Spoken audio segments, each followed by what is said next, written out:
I am here to present you one of the big hidden places of Colombia, where where many people don't know, but like 300 kilometers from Bogota or 200 kilometers from Medellin, you can find like many species that you would think that exist in the Amazon or something like that. Like you can find jaguars and tapirs and species that are in the center of Colombia, in one of the midst of the development areas of Colombia, and that I think many Colombians don't know that they are there. So I'm really happy to tell you all about it. And you've been working in the middle of Magdalena Valley for many years. And my first question is, what really drew you to this landscape? And what makes it so ecologically unique compared to other regions in Colombia?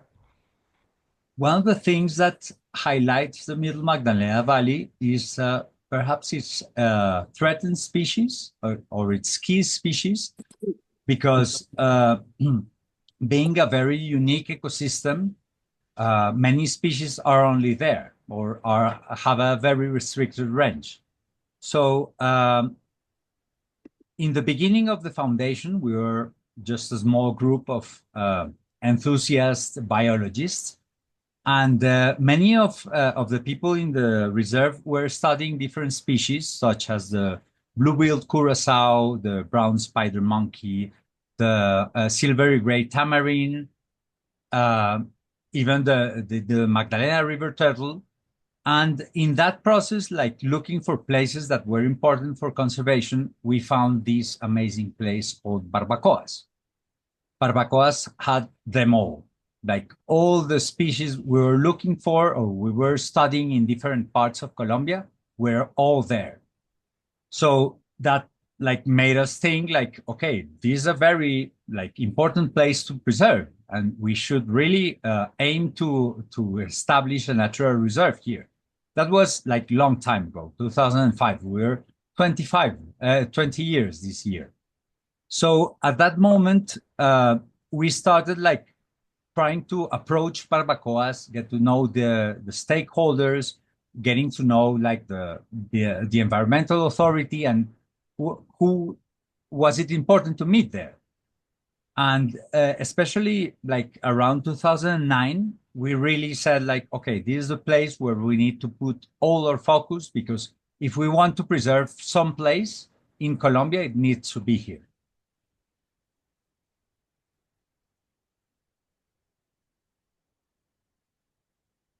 Oh. And one thing that really shocked me and delighted me was looking at your presentation. I saw the difference in the dramatic transformation between 2016 and 2015. Could you show everyone kind of the amazing work you've done to transform the landscape in just such a short period of time and walk us through what it took to make this possible? Yes. So I need to forward to this slide.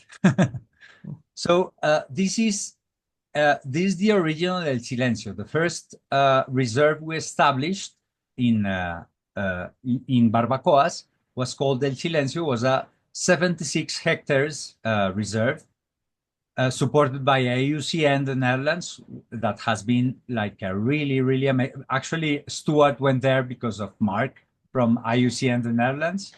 And when we arrived, there was like there was this completely transformed grassland with really interesting patches of forest. So we said like, okay, we don't have enough money to buy like a really interesting place, but this would be good enough for us. So we started restoring this place in 2012. Here you see an image of 2016. Restoration starts very slow, but very rapidly it becomes like this. So in 9 years, we were able to. I want to interrupt you for a moment, Fernando. Yes. You know, one of the questions I get from reporters when I talk about environmental issues, because I'm the guy that says, species are going extinct 1,000 times faster than they should. And I often get the question, how the hell do you get up in the morning? Given that the world is supposed to be going to hell, how do you get up? It's images like this. This is how I get up in the morning. Whenever I see pairs of images like this, you think, we can do this. We can save the planet. Thank you. Continue. So the amazing thing is that when Stuart visited the reserve, it was like this. It was in 2015, I think, right? So without doing much effort, just like giving a small push to nature, we have achieved to restore a complete forest where it was before, and then it was taken off. And there are many things that are like key indicators for us. Like when we started, this is our research station, and then you would come here. It was quite nice. Stuart, I think, remembers it as quite rough, but it was an interesting place to stay. But you would need to go to the forest to see the animals. Right now, you're here in the research station, and you can see the tamarins passing by. You wake up in the morning by the howlers and by the screamers, and there is so much wildlife around that if you want, you can stay there and see it. You see tapirs passing by. You see so many animals that you wouldn't imagine before that you could see them. You mentioned all these species returning. I saw in the presentation there's over 315 bird species that returned, and over 75 mammals, and multiple endemic and critically endangered species that have returned. I was wondering if you and Stuart maybe could highlight one or two species particular that you're excited that have returned to this land, and what it means for it to be them to return. Well, I'm going to show you first some recovery images that we have witnessed with our own eyes, which are quite amazing. This is an area that was cleared just before we purchased this land with support of World Trust and IUCN. They had clear cut about 37 hectares, and 9 years later, you don't see, you barely see the scarf. So this is very interesting because this is the area we actually got help of Saving Nature to purchase. These two forest patches were disconnected, and the species couldn't pass from one place to the other. Right now, they can actually pass. Actually, we have seen, I'll tell you about the species, we have seen blue-billed curassows passing by here, and even here in El Silencio, in this area we restored in 2016. In 2020, we already saw blue-billed curassows here. So this is an area where it's so grateful that basically you just give it a push, give it a little help, and you bring nature back where it belongs. It's really, really amazing. So now we can talk about the species. I think I have a small, here. So what are our main, the crown of the jewels in El Silencio? I think these are it. You have jaguars, but really, really many jaguars. Last year we put two camera traps presented together, in front of each other, to see if we could identify the individuals, and we identified 6 different individuals. That was this year, not last year. So it's at least 6 different individuals are crossing El Silencio, which is a 3,400 hectare place. And only one jaguar has about, Stuart can correct me, I think 3 square kilometers of habitat, of territory. So basically, many jaguars are using El Silencio to pass, at least, or to eat, or they know they have a place where they can be safe. We also have found the blue-billed curassow populations increasing. These are very important species. It's a a critically endangered species endemic to Colombia. So the populations of blue-billed curacao when we arrived in 2009, like 2015, that we evaluated the populations, were restricted to some very well-preserved forest areas. Right now, we know that in El Silencio, they're using forests that we are restoring, which is very hopeful because that means that they can disperse to other forest patches and the populations will have a higher possibility of viability of being like remaining time. This is the other super important species. This is the brown spider monkey. It's critically endangered and near endemic. It only has like in some patches of Venezuela other populations, but these two species depend a lot of very well developed forest. So if you take off their habitat, they basically disappear. So if these two species are present and are thriving, you know that you're doing things well, basically. The other species that is very important is the Magdalena River turtle. It's mainly in the Magdalena River, but also in the canals near the Magdalena and in the lakes. And one thing that amazed me is that every time I go to the reserve, I see more and more Magdalena River turtles just standing there, like sunbathing in the shores of the river. That means that they are not being hunted, or very much less than before. And the populations are, at least in our side, doing quite okay, we hope. We really hope to be able to study more the Magdalena River populations as we are studying the land populations. That's a little depth we have, but we know that they are there and they are thriving, which is very hopeful. These other two species are very important, like the white-fronted capuchin monkey, also near endemic, and the silvery brown tamarin, which is very interesting because it's restricted to only our side of the Magdalena. It doesn't exist on the other side. And I think with the tapir, I'll tell you a little bit afterwards. Oh, well, I'm excited. And it's amazing. I've heard from Stuart so many times how important it is for the top predator to return to space and what that signifies. And I just wanted to quickly ask about you building this community. Your nurseries produce more than 50 native species and involve both reserve staff and local communities. What have you learned in building this community? And could you speak a little bit about it? Yeah, for us, sorry, I think I forward, yeah, here. So for Fundación Biodiversa Colombia, there is no long-term conservation without involving the communities. If you don't work with the kids, with the women, and with the people, like using natural resources, if you don't give them economic alternatives, if they don't see their way of life improved somehow, then you cannot expect in a growing population to have like long-term conservation. So we have focused from the beginning into involving and raising awareness, but also benefiting the community in all these processes. So like, for example, one of the things we do is like we work with children, as I told you.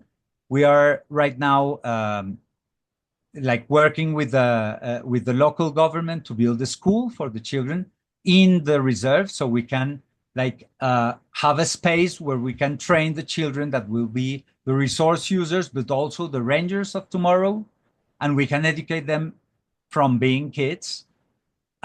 We also work a lot with the women of the communities. We have, for example, some community-based restoration areas where the women benefit directly from restoration and get income and have an economic role in a fisherman community, which is very rare, just by restoring the land and planting seedlings and growing the seedlings and protecting them.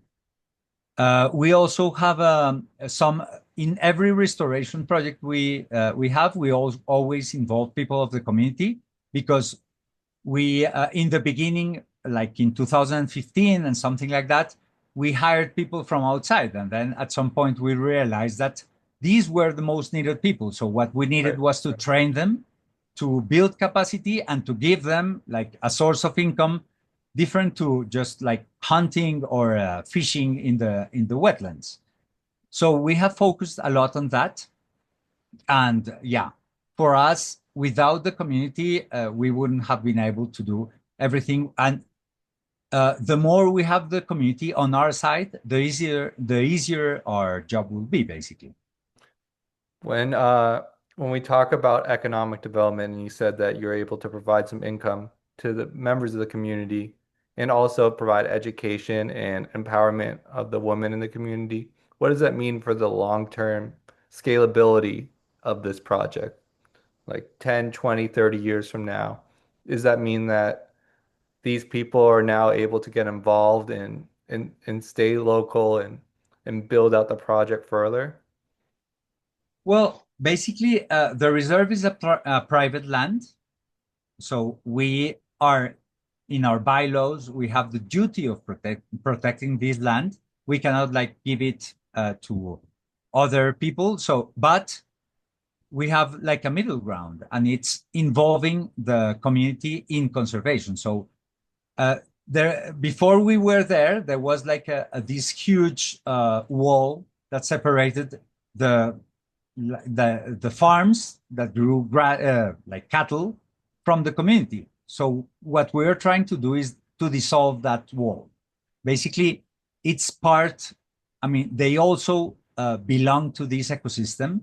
They also protect this ecosystem, and as long as we are there, they are benefiting too.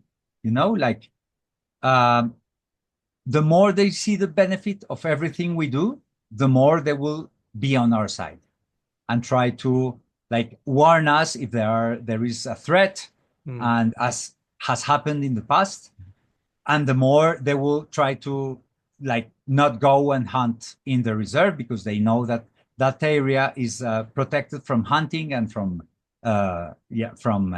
logging. But they also know that we are helping them improve their way of lives and building a way in which in 20, 30 years, they can have their own productive forest. They can have their own food security, for example. They can have their children educated. They can have like one thing very important that we did was to bring clean water again to the community. They would drink this water that you see here, which is like really, really not good. So we raise funds to rehabilitate a deep well. And right now, all the 70 houses of the community have like clean water. And that we also have health brigades. We have like last month, we brought the second health brigade. And all of these gives the community a sense, not only of purpose, but also a sense of belonging. Like, this area is important because I can be good in this area. So if I protect this area, if this is my house and I protect it and I can get food and I can get health and education from it, I can also like help protecting the whole ecosystem. You're not just building and teaching conservation, but you're helping build a future of conservation through this, is what it sounds like. That's what we hope. And oh, by the way, if anyone has any questions, feel free to put them in the chat, and we'll do our best to get to all of them. And I was just thinking about the future of conservation, and your team really uses more technology than most of our other conservation projects, including drones, ecoacoustics, smart patrols, eDNA, and now canopy cameras. Can you describe SPARROW and how technology has been used to make your projects run more efficiently? Something that has drawn our attention from a very long time ago was the use of technology to improve the efficiency of biodiversity monitoring.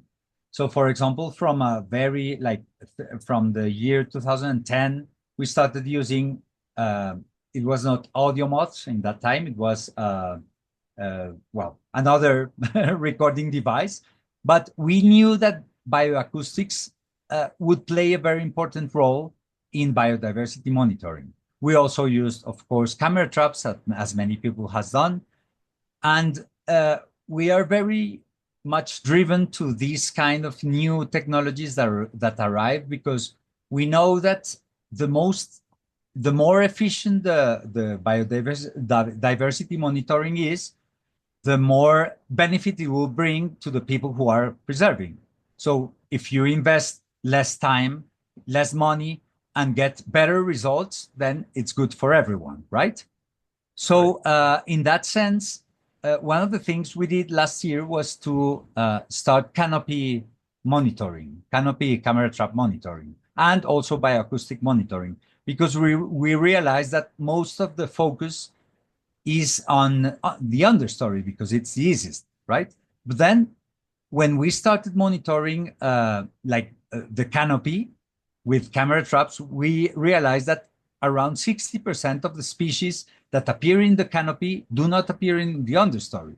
So basically, most of the reserves only monitoring in the understory are losing 60% of the animals that could represent the whole biodiversity of the ecosystem.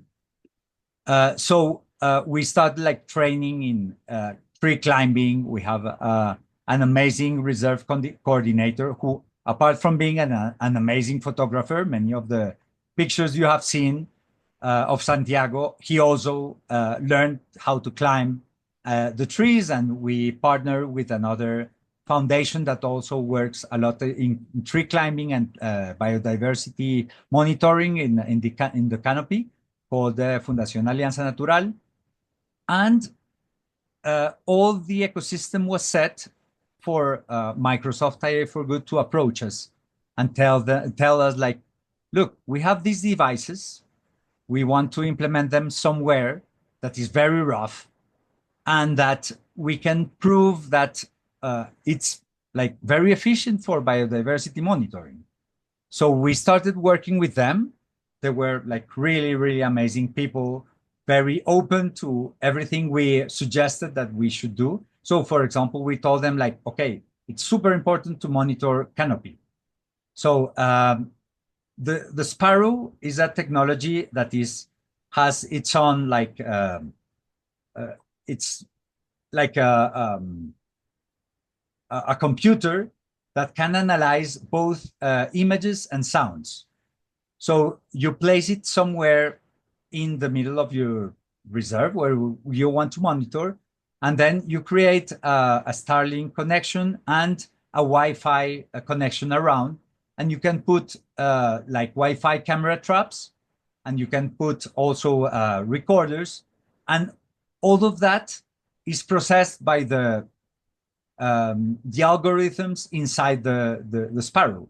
So you can classify which, for example, which images has a monkey or an animal or anything, and which not. So instead of having going to the ground and picking up the card and analyzing all the data and realizing 3 months later that a lot of images were lost because there was a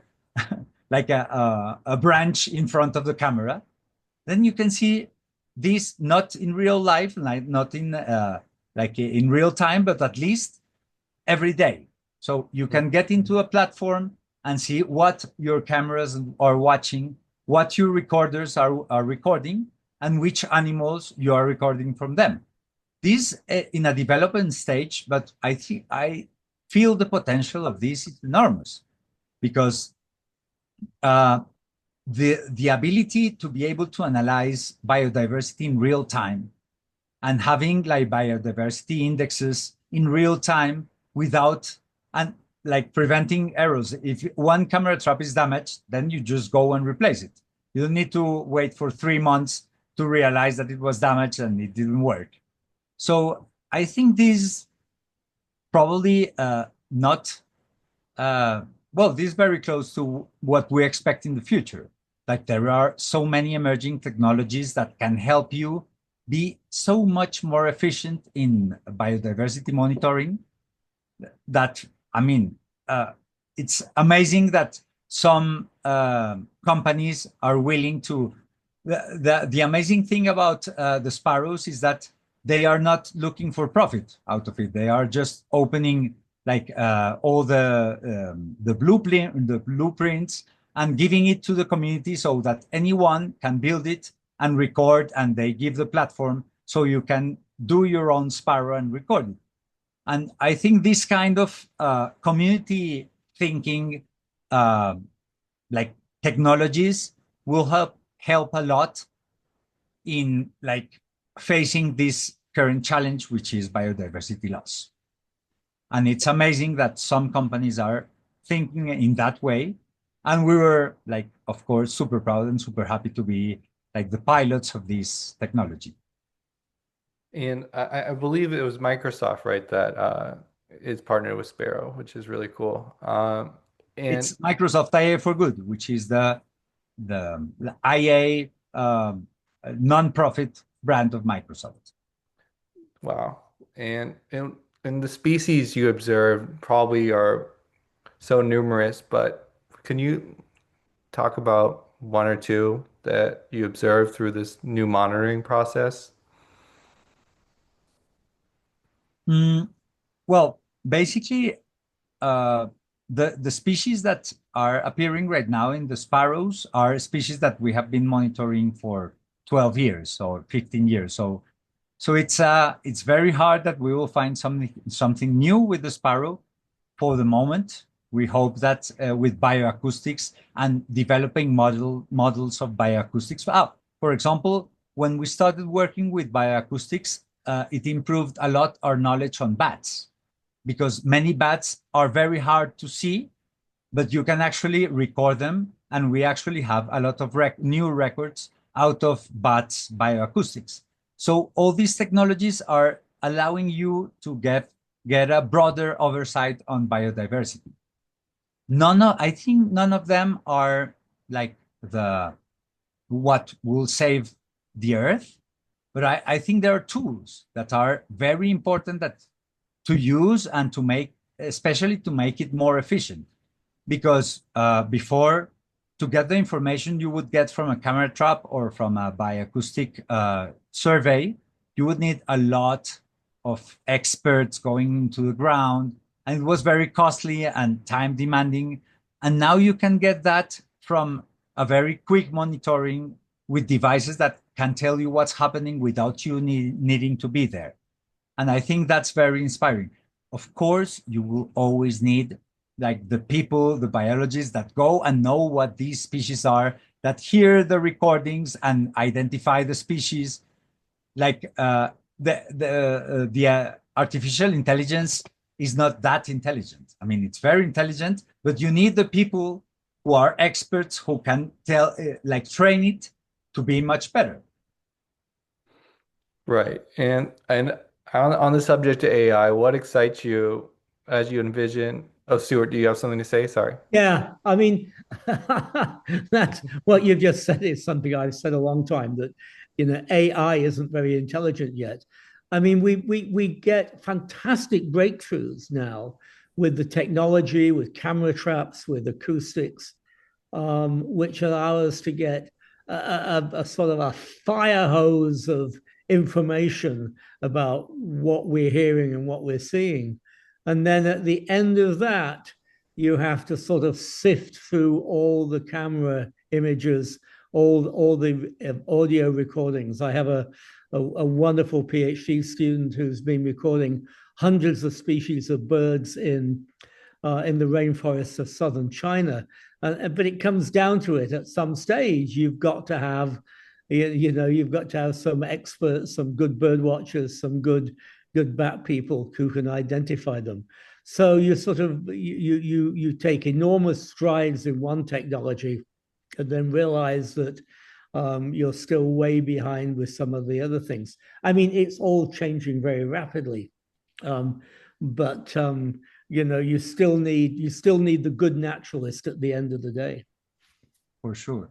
And something we always say is that we're very fond of technology and we use a lot of technology, and we have a super high-tech drone that can have like 700 hectares mapped at 3 centimeters per pixel in like a multi-band spectrum.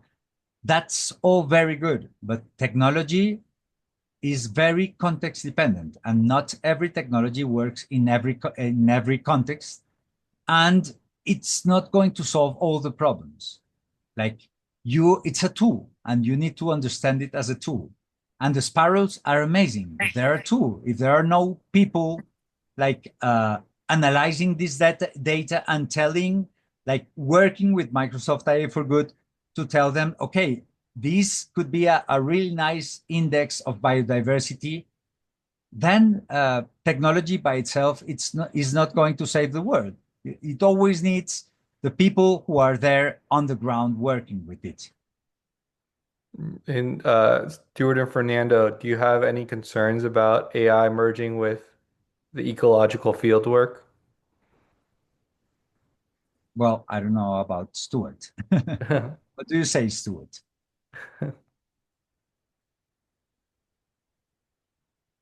You know, I think we have to be cautious, but there's no doubt that I mean, one of the difficult questions that we have in conservation is knowing where species are and how many of them there are. And I'm enormously proud that the ideas behind iNaturalist were conceived in my lab when Scott Lowry was one of my PhD students. And that, you know, by far the most incredible device for studying biodiversity is your cell phone. So, you know, I think technology is very, very helpful. It's helpful in some other ways. You know, there are bad actors out there, people who are destroying the forest for gold mines in Colombia, for logging. And we now have really good regular assessments of where deforestation is. So I think overall that we have a lot to thank for technology. I think technology is really helping us a lot. Definitely. I am not scared at all. I am not concerned. I think it's a great tool, and if we use it properly, it's going to help us a lot, as it has helped us in the past. Yeah, I constantly hear a lot of fears from people that aren't conservationists about the dangers of AI. And so I thought it would be a great chance to ask two leaders in the field what they think and how it's emerging. Do you have any things that really excite you about the how Sparrow is going to work and how that's going to shape conservation in the next 10 years or so? Uh, I don't know if it's going to shape conservation, but I think it's going to be a big help. If this technology is developed, and we are really happy to be there to help develop the technology, because this is right now, this is just a pilot that is in development. And we are testing it on the ground and seeing the problems and how to fix them. Right now, I think in the hardware part, we are very well advanced. It can be improved, but we are quite good. And now we are working with Microsoft AI for Good, that have been amazing, into how to make this platform that they already built better for people like us, like people who need to understand, to monitor biodiversity, monitor the changes that are happening, and monitor our actions on the ground. How do they reflect on biodiversity? So I think I never think one technology is going to solve all the problems, but I think it's going to help us a lot and help many people around the world who implement it a lot, especially because of the way they are thinking it. It's not like, okay, this is our business and then we are going to be rich out of it. They're just opening the technology to everyone to use it. And I think that's the way to go. And Artie Daniels in the chat has a question for you. already asked, has nature ever surprised you in a way that changed a long-term belief?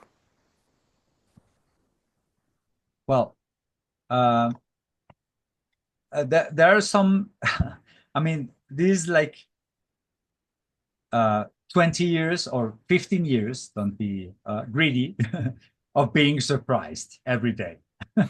So nature always surprises you. So the fact, like these things I just showed you, like we would have never expected it. That you could, I mean, we were working on these corridors, and then passing from this to this in 9 years was like something we never expected. Like blue-billed curassows using the areas that we were starting to restore and feeling safe to use them was something we never, and something I forgot to or didn't tell you about was the appearance of the tapir. Like the tapir was not recorded in the middle Magdalena Valley for 50 years until 2015. There was the first record of tapir in the middle Magdalena Valley in a farm nearby that is one of our allies.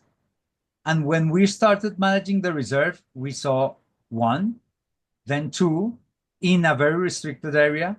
And right now, it's just like using the whole reserve to go from one place to the other. So we just provided a habitat for these tapirs that had no habitat before. And that's really not only surprising, it's really inspiring, basically. You know, when Saving Nature did its first project, which was in coastal Brazil, in 2008, I was very excited. We were able to buy a cattle pasture, and we started planting trees.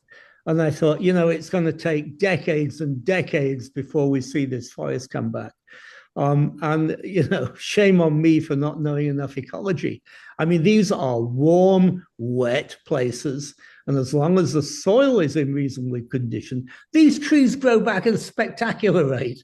So the images that you've just shown us, which is what, a decade of reforestation, are so impressive. You go from a cattle pasture to forest, you know, within a decade, the trees grow really, really quickly. And I think that's surprising. It's encouraging. It's really, really exciting. And you know, we all love tapirs. I mean, I have to say, I had a conversation with Erin, who is our executive director, who is on this call a few months ago, and she said, "Well, you know, adult tapirs are a bit sort of dumpy." And I said, "Have you?" I hope she's giggling.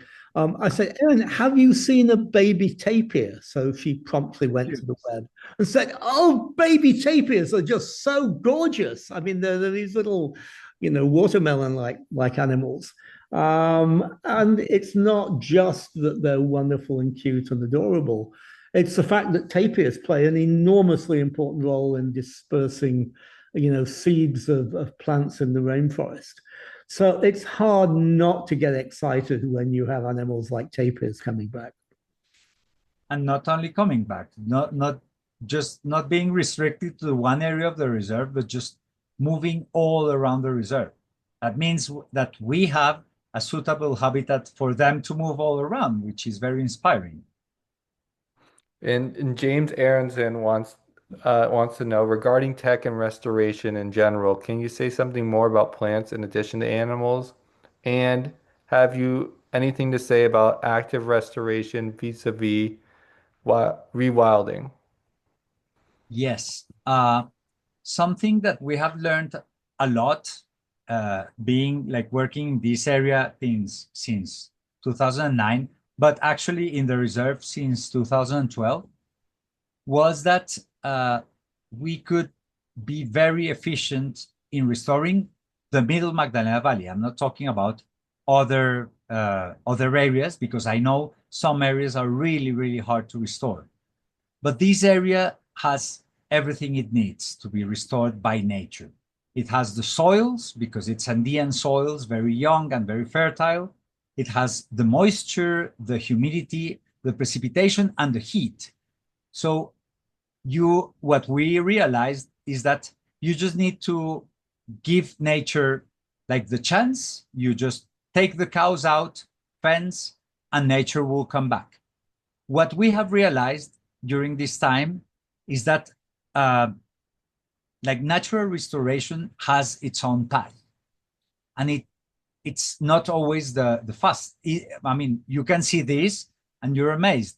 But then we did plots in a secondary forest about 20, 25 years old and a primary forest. And there are still like 40% of the species that are in the primary forest that are not in the secondary forest. So how can you improve that? And that's how we have managed to arrive to a very efficient way of restoring this kind of ecosystem.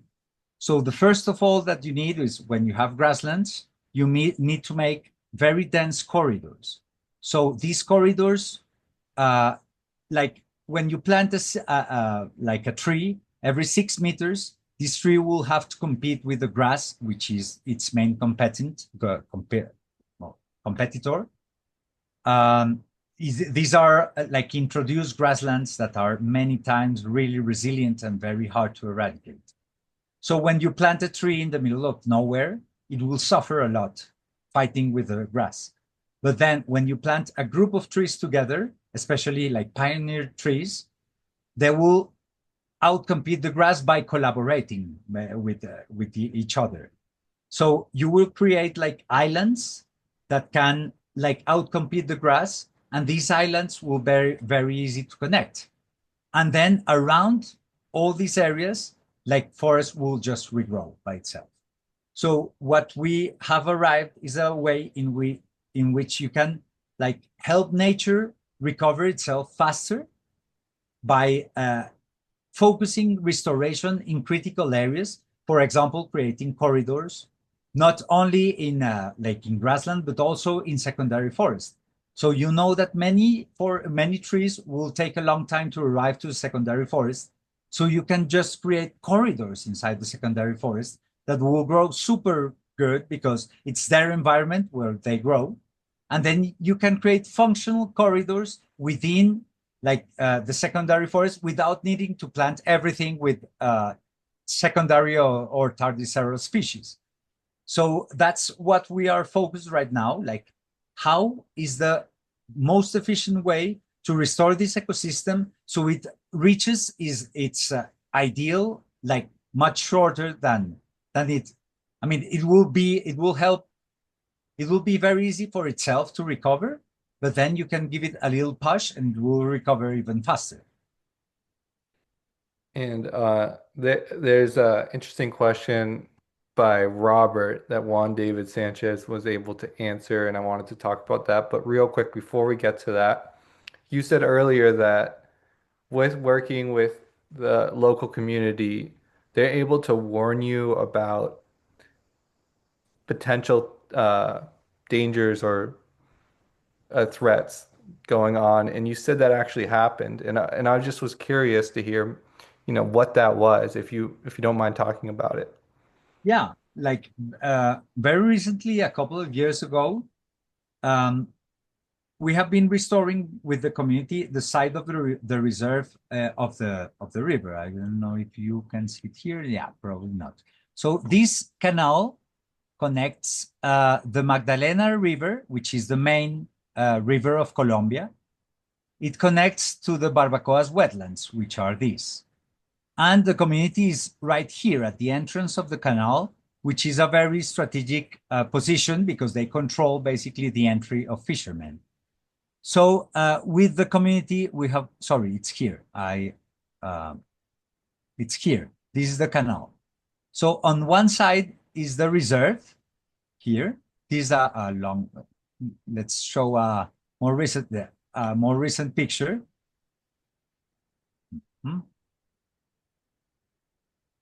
Okay, so here is the reserve and here is the canal. So we have been working with the community to restore all these like riparian forest because it protects not only fish, but also turtles, caimans, like a lot of species that inhabit there.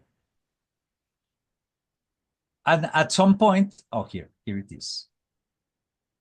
So at some point, the community told us, like, look, the owners of this plot came back. They had the abandoned plot for 20 years, and now they came back, and they are hiring people from the community to just like deforest it and plant like corn. But they warned us first. Like they weren't hired. They said like, okay, wait, we need to talk to Fundación Biodiversa Colombia, and they told us that, and we approached the owner and said like, look, like that area, like this riparian forest is very, very well preserved, and it's like more than 25 years old. So deforesting it would be dire, like for the water ecosystem. So we were very concerned, and we approached the guy, contacted by the community, and we told him like, look, wait, we want to find the resources so you can like sell us the plot and we can secure that plot. You don't need to deforest it, but just leave it there. Well, first we tried with economic incentives from the local authority, the environmental authority.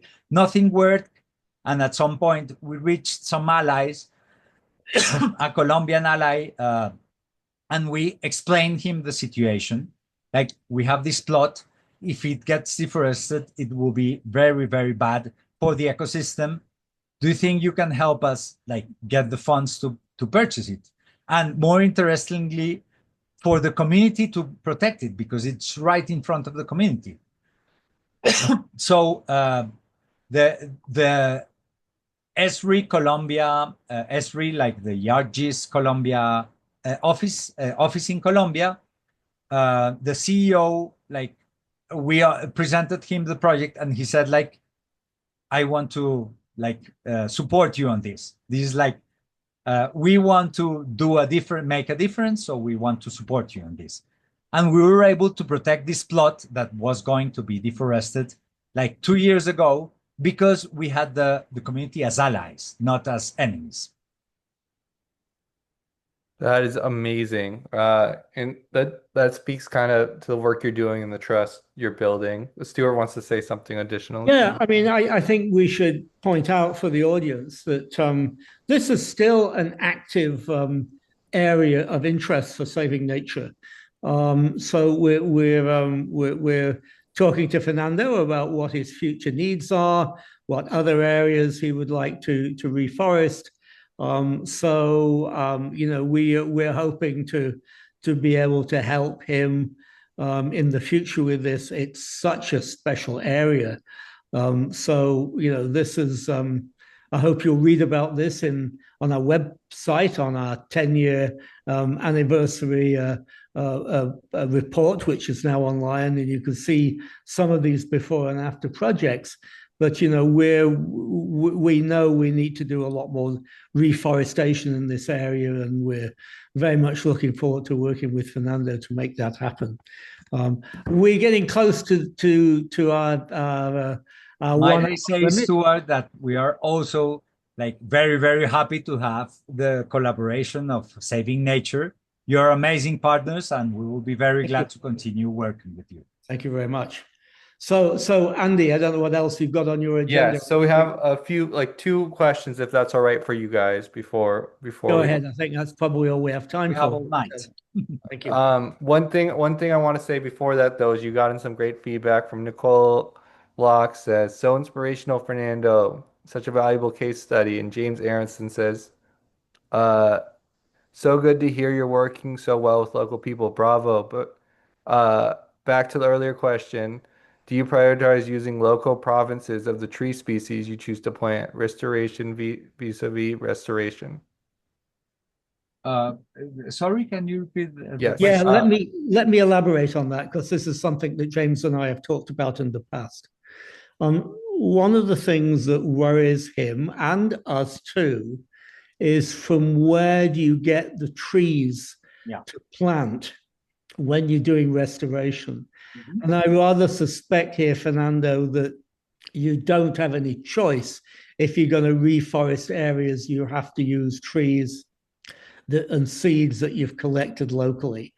So perhaps you could confirm that. He's worried, with good reason, that in other places that might not be true. Yeah, I haven't. I didn't tell you about it. About this. This was like my fault. We work. We have 3 nurseries in El Silencio, like 3 active nurseries in different parts of El Silencio, and one big nursery in the community, a community nursery, but also work with family nurseries inside the community.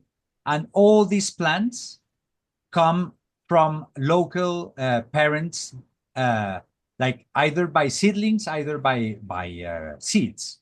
So basically, in the patrolling or rangers are also collecting seeds, like looking for parental trees, monitoring their reproductive states, and we aim to preserve as much as we can of the local genomics of the ecosystem.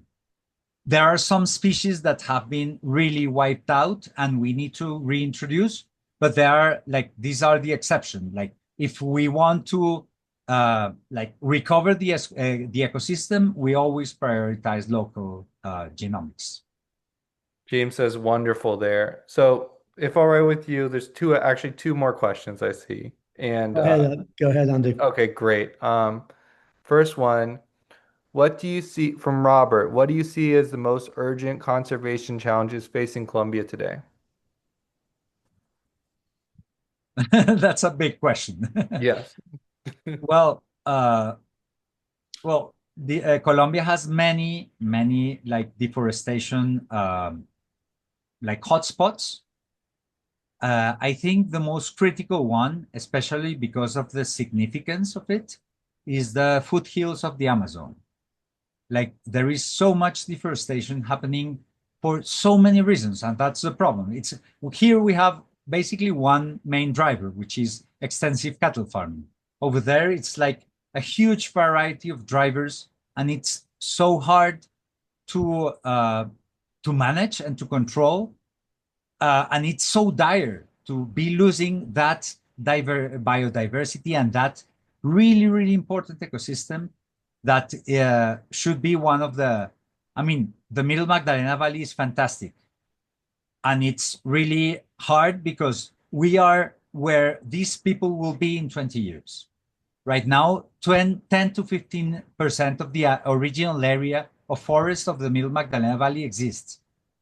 So right now, what we can do is try to preserve as much as we can and recover as much as we can.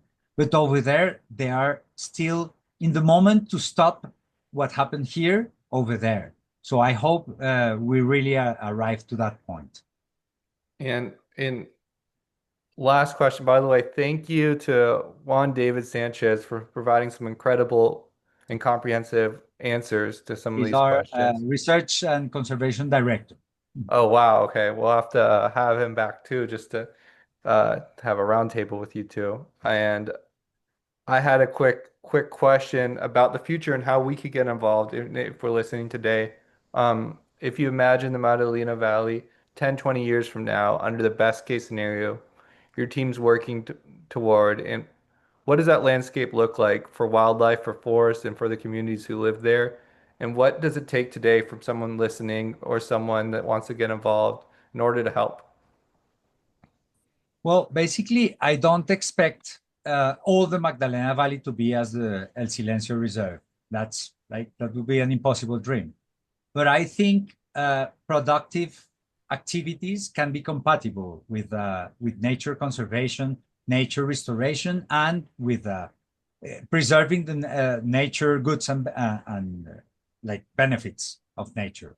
So I think what we aim in the future is that on one side, like unsustainable practices like extensive cattle farming, like this you can see here, where there are no trees, where the cattle suffer, the people suffer, and the soil suffer at the point where you need to expand like the cattle areas because they are not productive anymore, like stop happening and people start doing more productive cattle farming and productive practices, other practices. And especially where all these forest patches that remained can be connected and can be all the species and all the populations living there can interbreed between them, because we have seen on the other side in Santander terrible examples like the brown spider monkey becoming like appearing albino populations and things like that, just because they are so isolated that they cannot breed with the other, they don't have genetic biodiversity. So what I hope, not only in Barbacoas and this area, but in the whole Middle Magdalena Valley, is that people understand the importance of not only preserving what there still is, because it's a jewel, but also like helping conservation of these populations in the long term through restoration and connectivity. Exactly so. I mean, as you know, we focus on reconnecting fragmented landscapes. Fernando, this is absolutely fantastic. It's a great honor and a privilege to be able to partner with you in this. This has been such an interesting presentation. Thank you so much. Thank you, everybody, for joining us. Please tell all your friends about saving nature. Please go to our website and download our report and look at lots and lots of before and after images. If nothing else, it will encourage you that we can really make a difference to the planet. So, Fernando, thank you so much. Good evening, everybody. Thank you for the invitation. Thank you so much. Stuart, how can we go and support Fernando's work? People should, I mean, people can, you know, as with all our projects at Saving Nature, you can identify where the money you give goes to. So if you want to give money here, say so. If you want to give money generally, that's okay. But we often have people say, look, I'd like my donation to go to a specific project, and we're very happy to accommodate that.